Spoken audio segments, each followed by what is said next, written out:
اعوذ باللہ السمیع العلیم من الشیطان اللعین الرجیم لا حول ولا قوة الا باللہ العلی العظیم بسم اللہ الرحمن الرحیم الحمد للہ رب العالمین والصلاة والسلام علی اشرف الانبیاء والمرسلین وآلہ الطیبین الطاہرین المعصومین المظلومین ولعنۃ اللہ علی اعدائہم اجمعین من یومنا ھذا الی یوم الدین اما بعد فقد قال اللہ تبارک و تعالی فی کتابہ المبین وہو اصدق القائلین وقولہ الحق بسم اللہ الرحمن الرحیم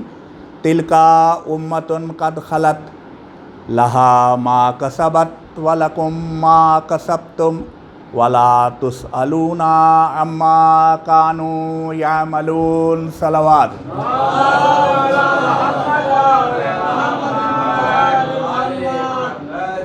ارباب اعظم، میرا ایک چھوٹا سا مشاہدہ ہوا ہے اتنے پہلی تاریخ سے ابھی تک میں، وہ یہ ہے کہ ہم لوگوں نے وقت طے کیا کہ ٹھیک ظہر کی نماز جیسے ہی مسجد میں ختم ہو جائے گی تو ہم لوگ مجلس شروع کریں گے، شروع بھی کی تو آپ حضرات آئے بھی، اور جب آئے تو چونکہ ظاہر ہے کہ مجلس سے پہلے سوز اور پیشخوانی بھی ہوتا ہے، تو پھر ایک انداز شاید زیادہ تر لوگوں نے لگایا کہ اچھا تو ذاکری شروع ہونے کا وقت اتنے بجے سے ہوگا، تو اگلے دن وہ بجائے جو پہلے مقررہ وقت تھا اس پر آنے کے، وہ جو انہوں نے انداز لگایا تھا ذاکری شروع ہونے کا وقت، اس پر آئے۔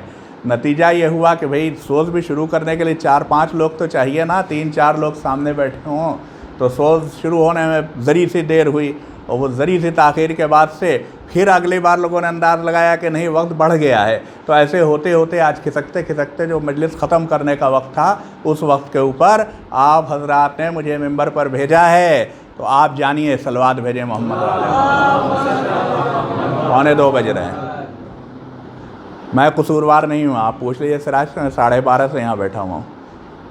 اگر آپ حضرات آ گئے ہوتے وقت کے اوپر تو بالکل وقت کے اوپر ٹھیک ہے، دوسری جگہوں میں وہ ہوتا ہے، لیکن جیسے ہی جتنا جلدی ہو سکے کوشش کی، یہ جانتا ہوں میں کہ یہ نہیں کیا جا سکتا، تو شکایتاً نہیں کہہ رہا ہوں، حکایتاً کہہ رہا ہوں، یعنی جو بات دیکھی وہ بیان کیے دے رہا ہوں آپ کے سامنے کہ میں نے ایسا محسوس کیا، میری طرف سے کوئی دیر نہیں ہے، آپ پوچھ لیجئے گا، مطلب 12:30 اذان کا وقت ہے، اس کے بعد سے میں نے جلدی سے نماز پڑھی، اور نماز پڑھنے کے بعد میں کپڑے تبدیل کر کے اور میں یہاں آ کے بیٹھ گیا تھا، حاضر ہو گیا تھا، اکیلا بیٹھا ہوا تھا یہاں پر۔ صلوات بھیجیں محمد علیہ۔ تو اب کچھ وقت بچا ہی نہیں، لیکن اب ایک چیز بہت ضروری ہو گئی، کل ہمارے سامعین میں سے ایک بہت محترم اور خاص سامع معراج نقوی صاحب صلی اللہ علیہ نے ایک سوال کیا، اور جب انہوں نے سوال کیا تو یقیناً وہ سوال اور بچوں کے دلوں میں بھی ہوگا، یہ ذرا سوال کرتے پوچھتے رہتے ہیں، اس سے پہلے بھی جب پچھلے 2 سال جو کورونا کے پیریڈ میں یہ نہیں آ پایا تھا، تو میں نے یہ سوچتے ہوئے کہ ایسے جو چند لوگ ہیں ان تک بات پھر بھی پہنچ جائے، اکیلے کمرے میں بیٹھ کر کے 10 مجلسیں ریکارڈ کی تھیں، اور جو چینل حسینی درسگاہ کے نام سے کچھ دنوں پہلے شروع کیا تھا اس کے اوپر ڈالتا چلا گیا تھا، تو اس کو بھی دیکھ کے ان کے ذہن میں سوالات آئے تھے، اور یہ بہت عمدہ بات ہے، بہت ہی عمدہ، اسی سے کلیریفیکیشن ہوتا ہے، سوال کے بغیر کچھ کلیئر نہیں ہوگا، جب تک سوال نہیں پوچھیے گا سوال ذہن میں اٹھیں گے اور وہ گھٹتے چلے جائیں گے۔ تو میں شکر گزار ہوں کہ انہوں نے، تو ظاہر ہے کہ اب سب سے پہلی ذمہ داری ان سوالوں کو اٹھانے کی ہے کہ جو ابھی تک کی گفتگو سے لوگوں کے ذہنوں میں ممکن ہے، جوانوں کے ذہنوں میں، بچوں کے ذہنوں میں پیدا ہوئے ہوں۔ تو ایک سوال تو میں نے خود سے انداز لگایا تھا کہ یہ اٹھے گا کہ بھئی، اور اٹھاتے ہیں لوگ، مطلب اب ایک ایسی فکر پیدا ہو گئی ہے پتہ نہیں کہاں سے عالم اسلام میں، کہ جس میں یہ ضد ہے کہ بھئی وہ پرانی باتیں مت کیا کیجئے، جو ہوا سو ہوا، چھوڑیے، آپ کو اپنا کام کرنا ہے، اور اس کے ثبوت میں اکثر لوگوں کو میں نے سنا ہے کہ یہ والی آیت پڑھ دیتے ہیں، تلک امۃ قد خلت، وہ ایک امت تھی جو گزر گئی، لہا ما کسبت، اس کے لیے وہ تھا جو اس نے کمایا،